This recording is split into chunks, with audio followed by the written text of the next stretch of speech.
Come take a tour with us of the Johnston Springs RV Campground here in Kissimmee, Florida.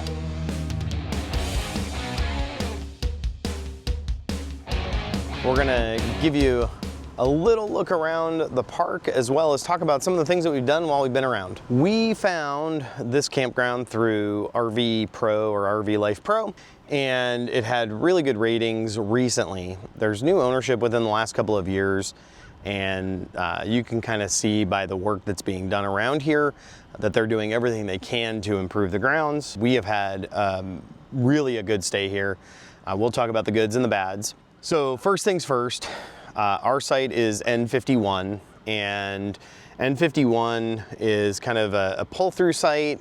They're larger sites near the north side of the park. So you'll kind of see what we've got here is, so off to the side here, we do have a large pad, like a patio. We're just a little bit off of it.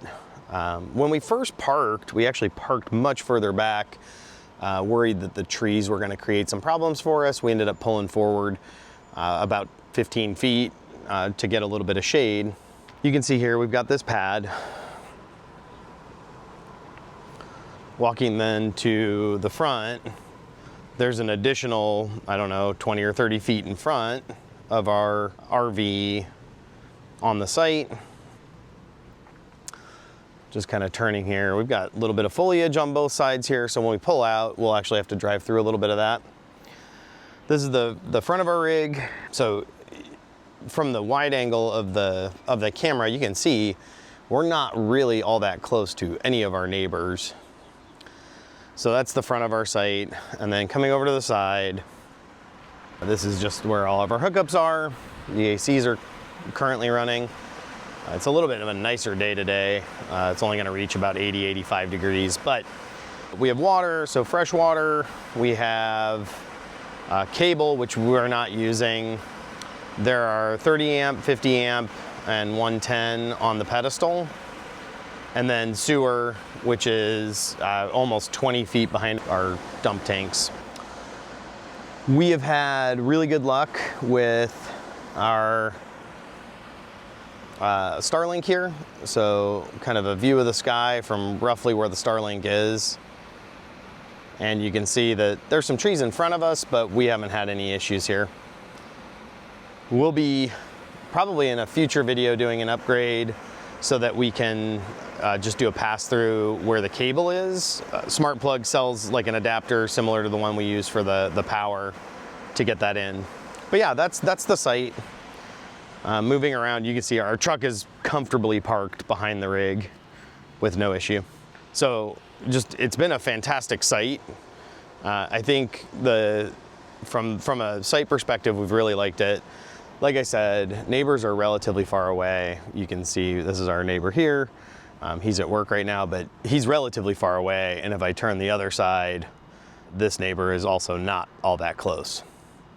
So the sites have been really great. And generally speaking, I think they typically have had like maybe one site open any night that we've been here so far.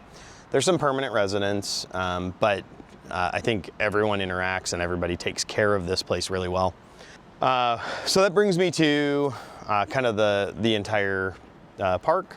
This park has like a bathhouse, so I'll get you some video of the bathhouse. I'm not gonna go in the bathrooms or anything, but the bathhouse has nice showers. It's got 8 washing machines, 8 dryers. It's got like a community area. There's a volleyball court over here. There's a lot to kind of do on site. So that's not to mention that there are 2 ponds on site where there's some fishing opportunities. Probably the thing we are using the most is the dog park. The dogs, we typically are taking out first thing in the morning. So for me, that's somewhere between 4 and 5 a.m. I take the dogs, get them out just to use the bathroom in the morning. Before kind of the heat of the day, and like I said, today's kind of a nice day. It's not gonna be all that hot. But before the heat of the day, we typically get them out there and run them around for 30 minutes, 30 to 45 minutes. So it's kind of nice to get them out and have some time where they're not in the trailer. And then kind of throughout the morning or mid-afternoon, we'll get them out once or twice more. Sometimes we'll go over to the park. What we found is if the sun is kind of not blocked, the ground gets really hot here, so we tend not to take them out if that's going on. And then basically at night, about an hour before we go to bed, we'll take them back over there for 30 to 45 minutes, let them run around again. They've been doing really well, getting, I don't know, 4, 5, 6 walks a day, and then getting their time at the dog park as well. That's kind of the thing that we're using the most here as far as opportunities. The next thing I'll say is this is the first site we've been at since we left home where we can get mail. It's been really nice to get mail here. So we had some things that we wanted to order from like Amazon, from different things, and it's been nice that here they have that service where they'll take it and they don't charge us anything for it. We got our Airkrafters Erpods through the mail here. So a future video, we'll show you the full install, but I do want to kind of talk about those in this video and how well they've done for us.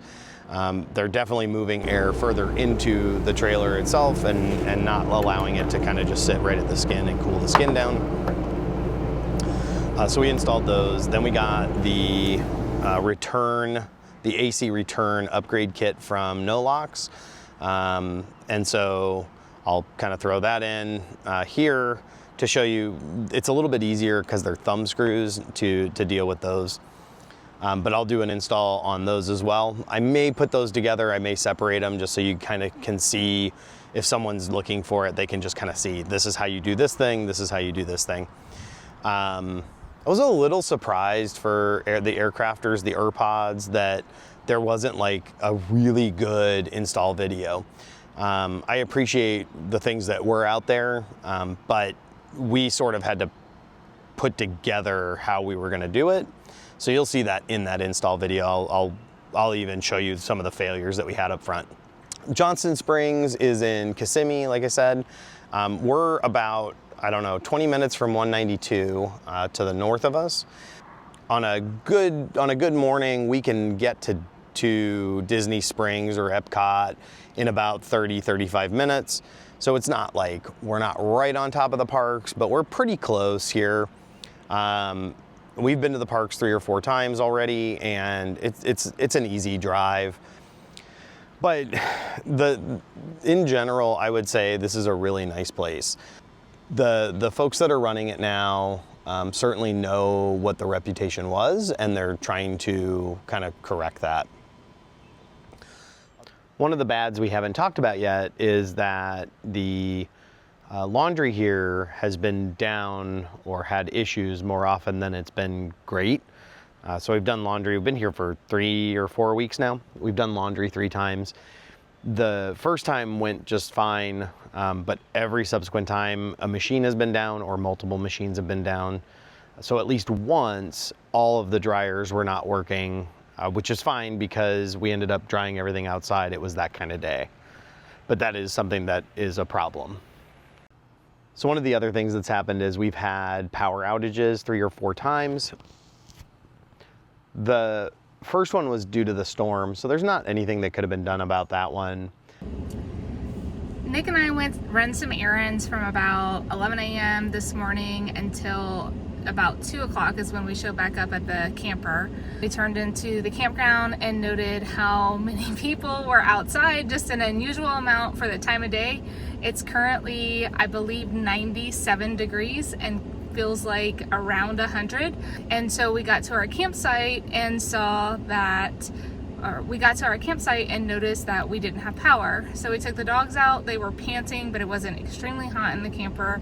And then spoke to one of the neighbors who said the estimated time for them to put electricity back on was 4 o'clock. Because it is so hot and we don't have electricity, we don't have enough solar panels to power our AC. There's a Lowe's that is less than half a mile from our campsite, so I drove to the Lowe's. I'm going to buy a fan to hopefully try and cool off or at least circulate the hot air. We don't have any shade where we are, so it's a little tin can that's heating up quite fast. So that's what we're doing. The neighbor told us that it had only been out for about 30 minutes.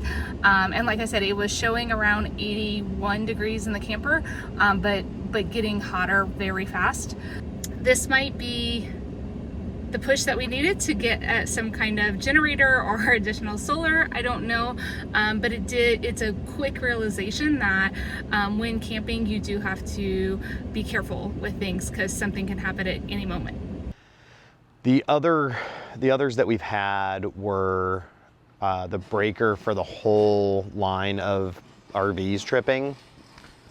And that just seems to be an electrical issue that needs to be corrected. The management here is aware of it, so I think it will get corrected. It's just a matter of time before that does happen. I'll tell you kind of two quick stories here. Is number one, it was our first week here. We had kind of a surprise storm come through, and as best we can tell, like a small tornado or just some really gusty winds came through.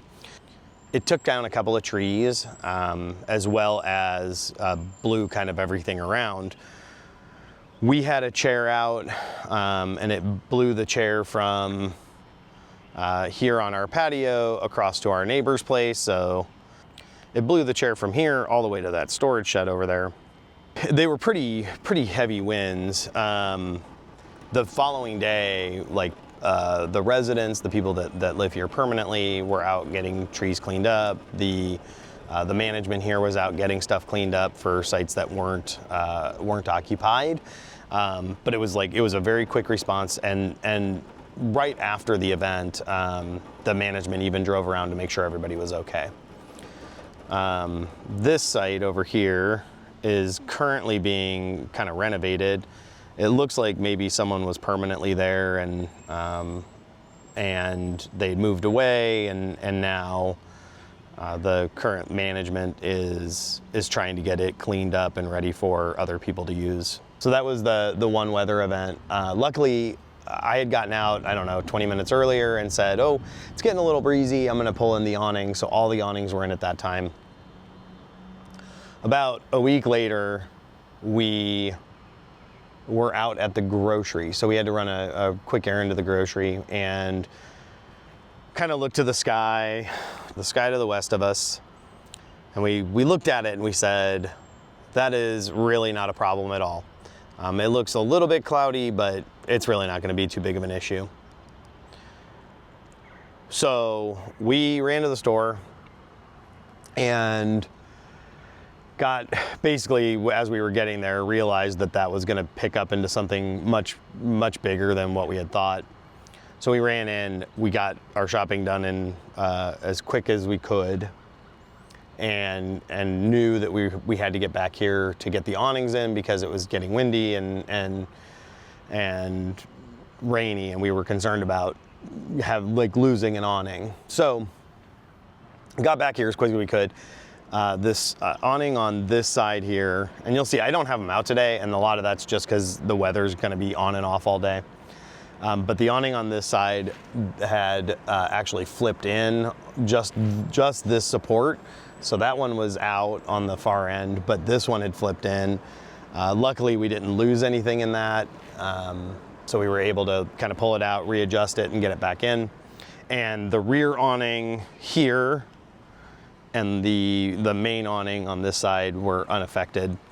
But I will say that during one of those storms, probably 5 different RVs here in the park lost an awning. So we do now have a hard and fast rule that we do not leave here without putting the awnings in. It kind of stinks because that having the awnings out stops the sun from beating in the windows, but we don't want to take that risk anymore. So that's kind of where we are there. Stay tuned to watch the installs of the Airkrafters Erpods and the Nolox upgrade kit for the AC return vents. Those will be as in detail as we can get, realizing that I'm not a professional installer, but these were pretty easy kits to get done. Thanks for watching.